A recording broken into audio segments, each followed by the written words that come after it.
네, 지난주에 이어서 저희가 6장 13절 말씀을 읽었습니다. 12절 말씀을 보면 믿음의 선한 싸움을 싸우라 그랬습니다.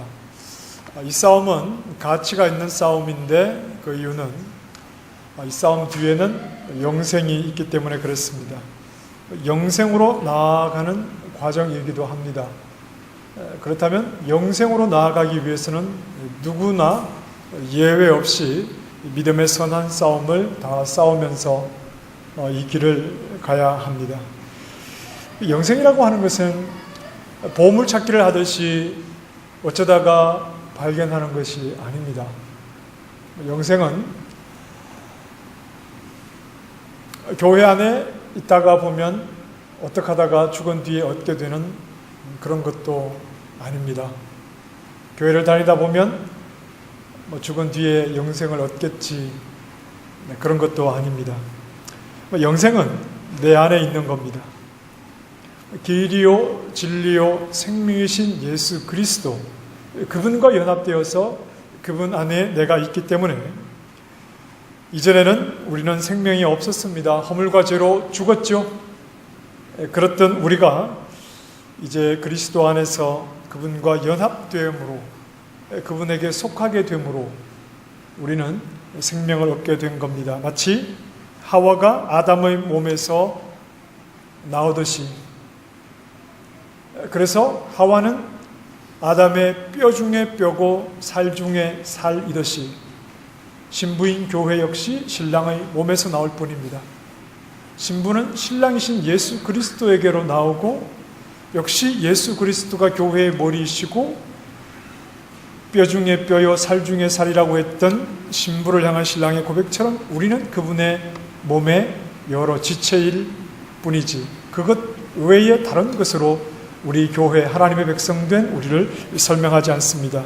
이렇게 철저히 그리스도 의존적인 연합, 그리스도가 없으면 그 어디에서도 나를 발견할 수가 없습니다. 하와는 아담 밖에서는 절대 발견할 수가 없습니다. 그런 것처럼 그리스도의 신부인 우리도 그리스도 밖에서는 절대 우리를 발견하지 못합니다. 철저히 그리스도에게서 모든 것이 나오고 그리스도 의존적인 그런 연합, 그분 안에서 하나됨이 이루어졌기 때문에 영생은 죽어보면 어쩌다가 맞닥뜨리겠지, 그렇게 흐리멍텅한 것이 아닙니다. 영생은 내가 살아있는 것이 분명한 것처럼, 내 안에 예수 그리스도가 계신 것이 분명한 것처럼 영생도 분명한 것입니다. 생명이신 예수 그리스도에게서 우리는 영생을 가지게 되는 것이기 때문에 그렇습니다. 디모데전서는 계속해서 그 얘기를 해오고 있습니다. 교회를 목회하고 있는 디모데에게 보낸 편지의 내용이 그런 겁니다. 교회는 진리의 기둥과 터여야 된다는 겁니다. 그렇기 때문에 교회는 바른 진리가 아닌 거짓된 교훈이 교회 안에서 가르쳐지고 그것이 들어와서는 안 된다는 내용이죠. 진리 안에 있는 교회는 거짓이 없는 믿음에서 나오는 사랑으로 확인이 되어야 한다고 그랬습니다.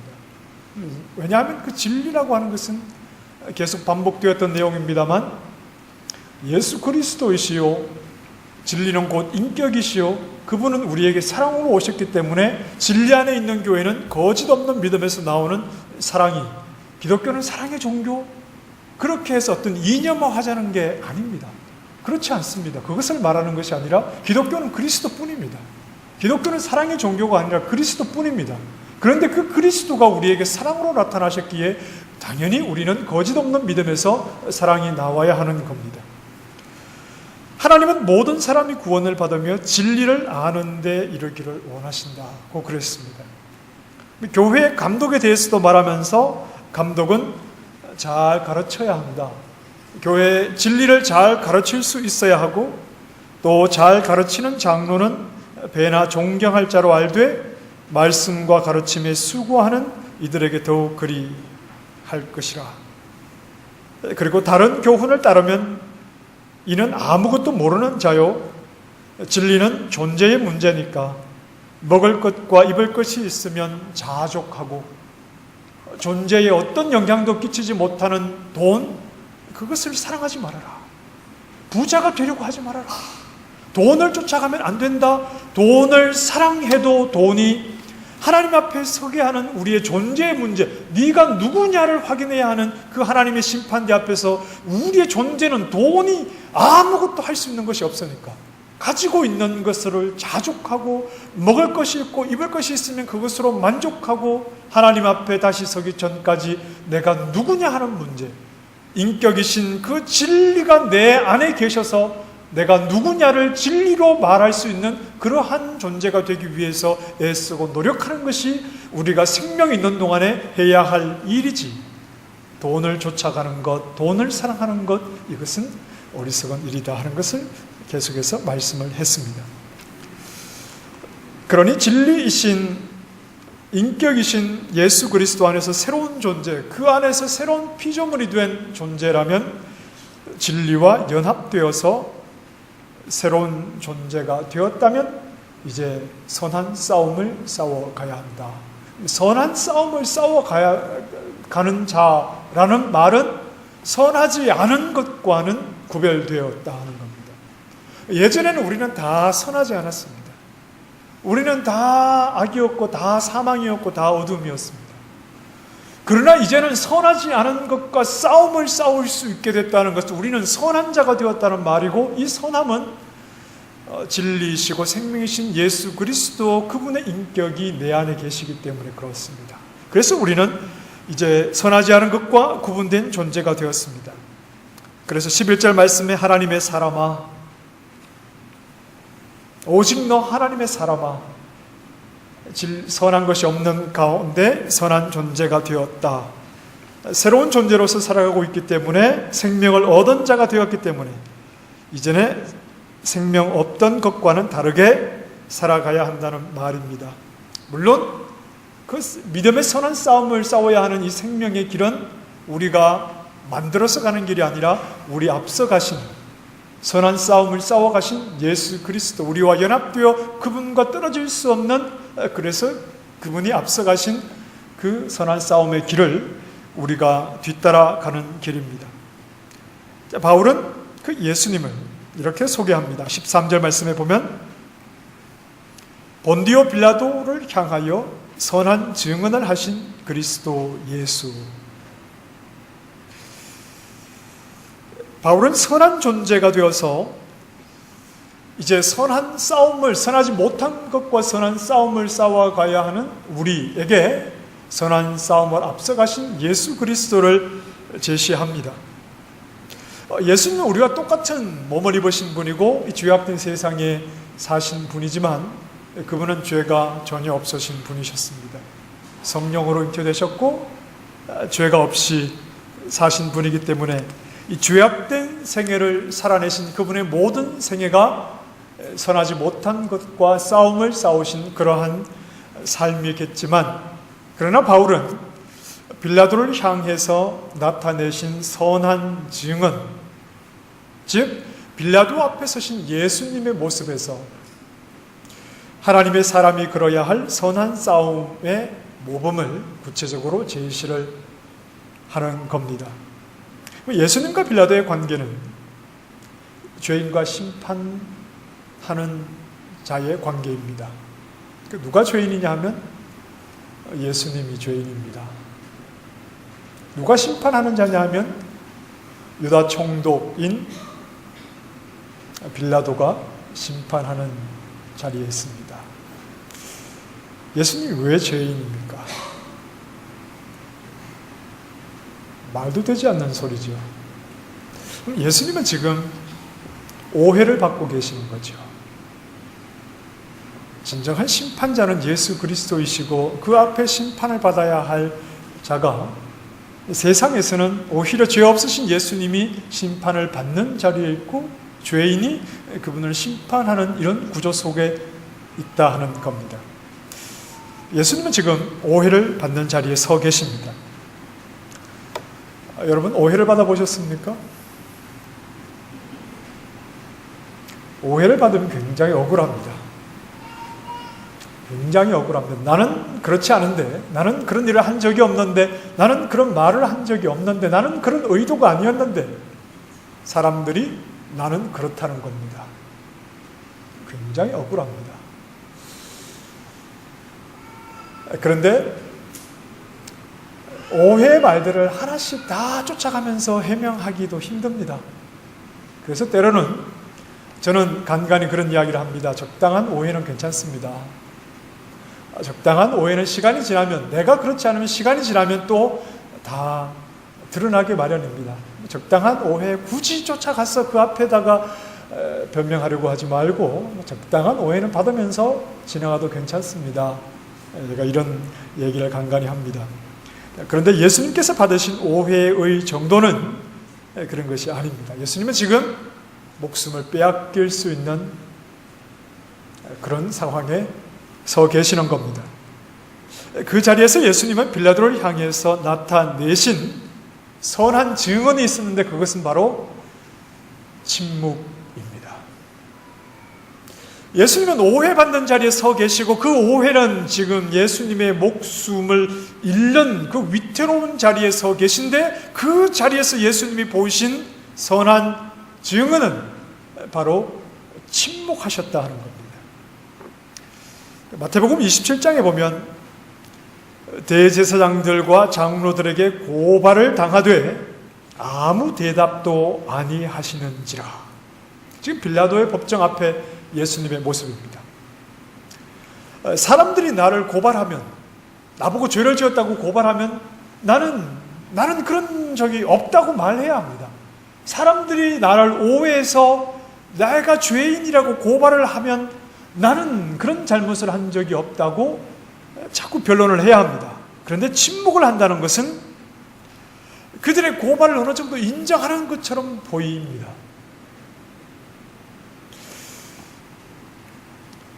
이에 빌라도가 이르되 그들이 너를 쳐서 얼마나 많은 것으로 증언하는지 듣지 못하느냐 하되 한마디도 대답하지 아니하시니 총독이 크게 놀라워하더라.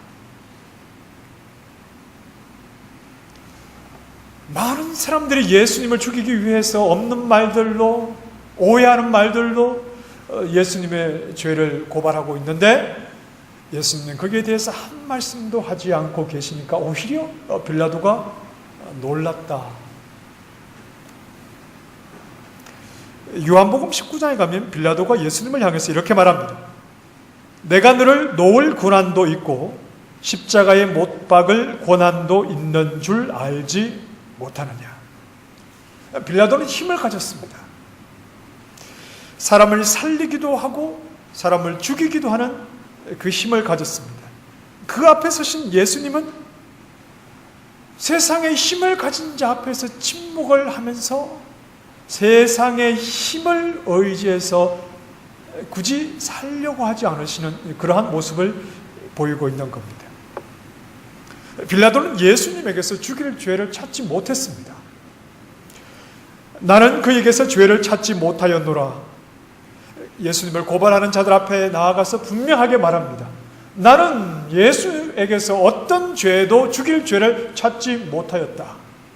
이 빌라도의 결론입니다. 예수님께서 한마디 하시면 깨끗하게 문제가 해결될지도 모릅니다.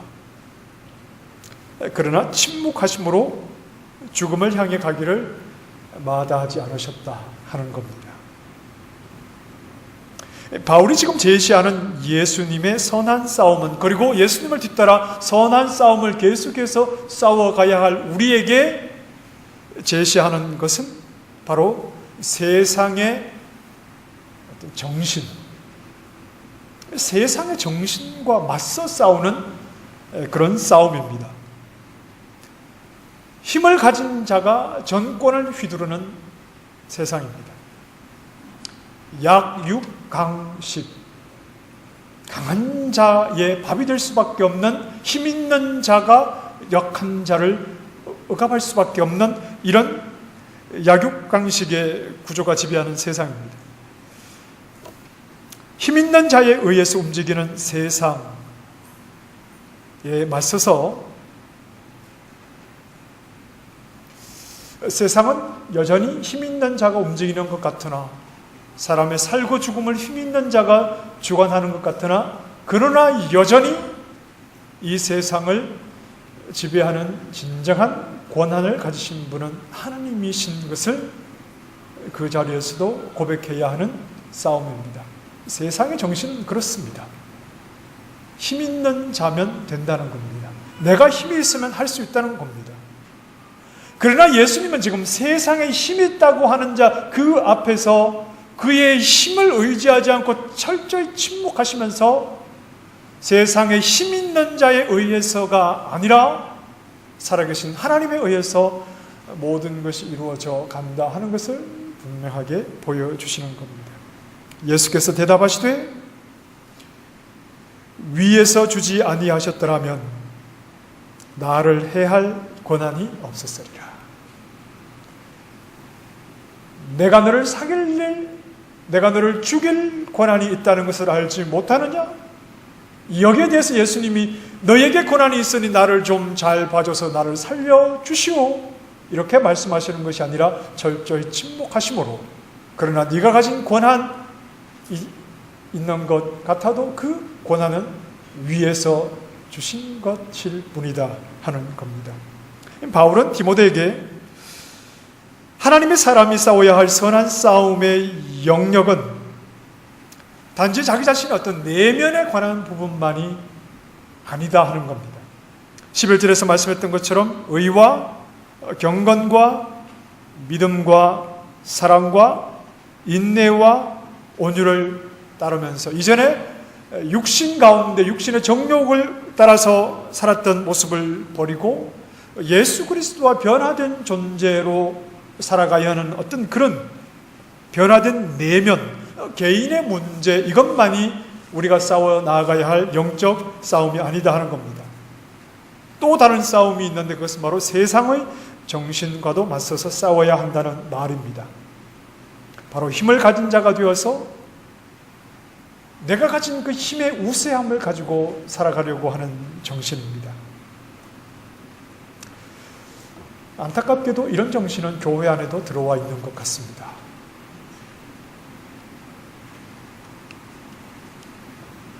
우리는 교회가 숫자적으로 부흥하기를 기대합니다. 그렇죠? 저도 그렇습니다. 그 이유가 뭡니까? 우리는 교회가 숫자적으로 부흥하기를 기대합니다. 그 이유가 뭐죠? 왜 우리 교회는 성도들이 늘어나야 합니까? 왜 우리에게는 더 큰 예배당이, 더 넓은 예배당이 필요한 거죠? 왜 성도수가 많은 교회가 부러운 겁니까? 성도수가 작은 교회를 부러워해 보셨습니까? 대형 교회를 부러워하시죠? 그 이유가 뭡니까? 이런 설교는 대형 교회 목사가 돼야지 좀 할 수 있는데, 우리 교회는 대형 교회인가요? 아닙니까? 구원은 확률로 얻는 것이 아닙니다. 1000명이 모이는 교회는 구원 얻는 숫자가 많고 100명이 모이는 교회는 구원 얻는 숫자가 적습니까? 그렇게 말할 수 있습니까? 그건 그냥 우리가 생각하는 어떤 추측이고 확률 아닙니까? 구원은 확률로 얻는 것이 아닙니다. 그래서는 안 되겠지만 1000명이 모이는 교회 10명이 구원 얻을 수 있고 100명이 모이는 교회 90명이 구원 얻을 수도 있습니다. 왜 우리는 교회가 커져야 되죠? 왜 대형 교회가 되어야 됩니까? 교회 예배당 안에 사람만 많이 모이면 다 구원 얻은 사람들입니까? 당연히 그래야 하지만 그렇지 않을 가능성이 더 많지 않습니까? 왜 우리는 대형 교회를 꿈꾸고 큰 교회를 부러워하죠? 왜 그렇습니까?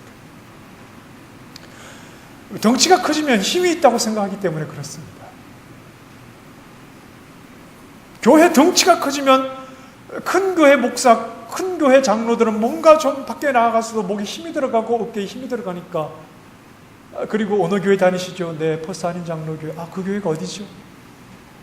퍼스 한인 교회. 아, 그 교회, 그 대형 교회. 그 목사님 잘생겼고 뭐 그냥 이름만 얘기하면 누구나 아는, 뭔가 좀 내가 다니는 교회. 작은 교회 목사님이 한마디 해봐야 아무 힘이 없고, 큰 교회 목사님이 한마디 하면 뭔가 영향력이 있어, 뭔가 힘이 있으니까 우리가 자꾸 큰 교회를 기대하는 것 아닌가요?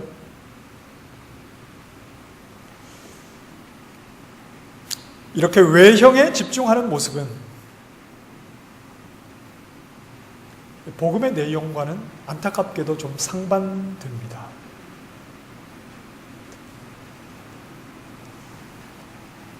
외형에, 자, 그렇다고 제가 작은 교회를 주장하는 게 아닙니다. 작은 교회가 작다는 게 어떤 설득력이 있습니까?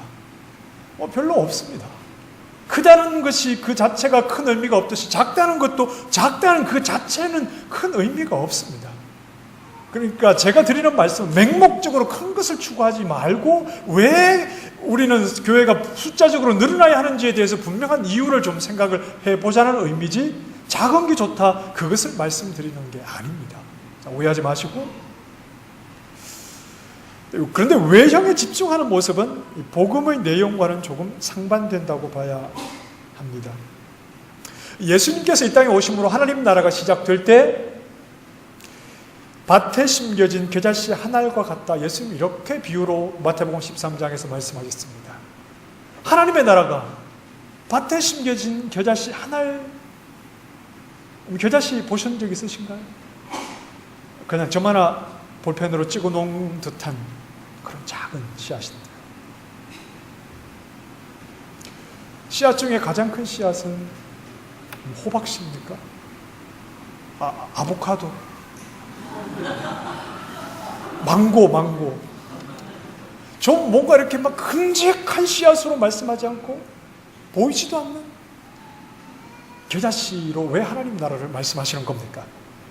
나중에 엄청난 큰 나무가 될 거니까 그렇게 말씀하시는 겁니까? 물론 그럴 수도 있습니다만, 사람들의 관심과 집중이 하나님 나라를 세워가는 것이 아니기 때문에 그렇습니다. 사람은 어디에 관심 가지느냐 하면 큰 것에 관심 가지고 대단한 것에, 힘 있는 것에, 엄청난 것에 관심을 가지지 보이지도 않는 그러한 것에 관심 가지지 않습니다. 왜 하나님의 나라가 겨자씨 한 알과 같습니까?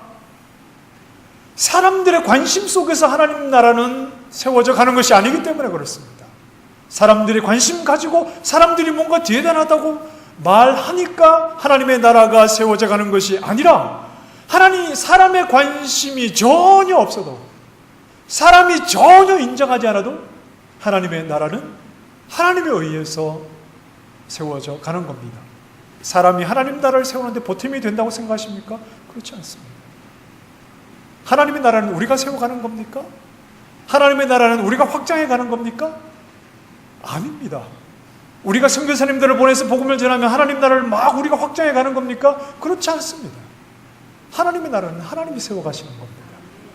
사람 눈에 오히려 아무 가치 없어 보이는 그 작은 것을 통해서 하나님이 시작하신 하나님의 나라는 하나님의 방법과 하나님의 능력과 하나님에 의해서 세워져 가는 거죠. 하나님의 나라는 사람들이 부러워하고 사람들이 원하는 그런 힘이 있고 다른 사람들보다 높이 올라가는 것을 부러워하는 그런 세상의 정신과는 정반대에 있습니다. 숫자가 많아서 좋다, 숫자가 많으니까 힘이 있어서 좋다, 이것을 따라가시면 하나님 나라 정반대쪽으로 나아가시는 겁니다. 예수님은 오셔서 유대 사회 속에서 힘 있는 자들과 하나님 나라를 세우신 것이 아닙니다. 그들은, 힘이 있다고 하는 그들은 예수님의 사역과 정반대로 가버렸습니다. 오히려 그런 하나님의 심판의 대상이 되고 말았습니다. 그러나 힘이 없고 연약한 그들은 하나님 나라에 오히려 가까워졌다는 말입니다.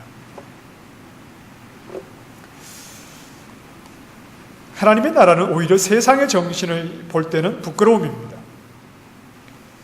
이 세상을 지으신 하나님의 아들이 죄인들과 함께 십자가에 달려 죽었다니, 이 세상을 지으신 하나님의 아들이 죄인들과 함께, 저 완악한 강도들과 함께 똑같은 무리로 취급을 받아 십자가에 달려 죽었다니, 세상의 눈에는 창피하고 부끄러운 일입니다. 그분을 믿다니, 그러나 여기에 역설이 있는 거죠. 세상은 부끄럽게 생각하는 일이지만, 세상은 그래서 관심 갖지 않지만, 그렇기 때문에 하나님 홀로 이루어 가시는 겁니다. 아무런 문제가 없습니다. 세상이 아무런 관심 갖지 않아도, 세상이 부러워하지 않아도, 세상이 인정하지 않아도 아무런 문제가 없습니다. 하나님은 홀로 겨자씨 같은 모습으로 하나님의 나라를 이루어가고 계시는 겁니다. 예수님은 빌라도의 법정을 뒤엎어버리지 않으셨습니다. 진정 능력 있으신 분은 우리 주님이시지만, 그분은 그분의 능력으로 바람도 바다도 잔잔하게 하신 분이지만, 죽은 자도 일으키신 분이지만, 그러나 세상에 힘있다 하는 자 앞에서 그 법정을 뒤엎어버리지 않으셨습니다. 억울하게 오해를 받으시는 그 자리를 박차고 나오지 않으셨습니다. 예수님은 침묵 속에서, 오해 속에서 빌라도가 내리는 판결을 따라 그대로 죽음으로 가십니다. 그러나 여기에 역설이 있습니다. 세상의 힘이 예수님을 죽임으로 모든 것을 끝내버렸습니다. 그러나 여기에 역설이 있죠. 끝난 것이 아니었습니다. 누구도 생각하지 못하는 하나님만의 방법으로 죽음에서 아들을 일으키시는 일을 하나님이 이루어내시는 겁니다. 예수님은 악한 세상을 향해서 악한 방법으로 그들을 대하지 않으셨습니다. 악한 세상이 예수님에게 악을 행할 때 예수님도 악으로 그들을 되갚아주지 않으셨습니다. 예수님은 하나님 앞에서 가셔야 하는 길을 묵묵히 가셨습니다. 그 길은 오해받는 길이었습니다. 그 길은 손해보는 길이었습니다. 그 길은 억울해 보이는 길이었습니다. 그 길은 생명을 잃는 길이었습니다. 그러나 예수님은 빌라도의 권한 아래에 계셨던 분이 아니었습니다. 예수님은 하나님의 권한 아래에 계셨던 분입니다. 항상 그러셨습니다. 오해받는 자리, 연약해 보이는 자리, 억울한 자리, 내 뜻대로 되지 않는 자리, 내 힘으로 미칠 수 없는 자리,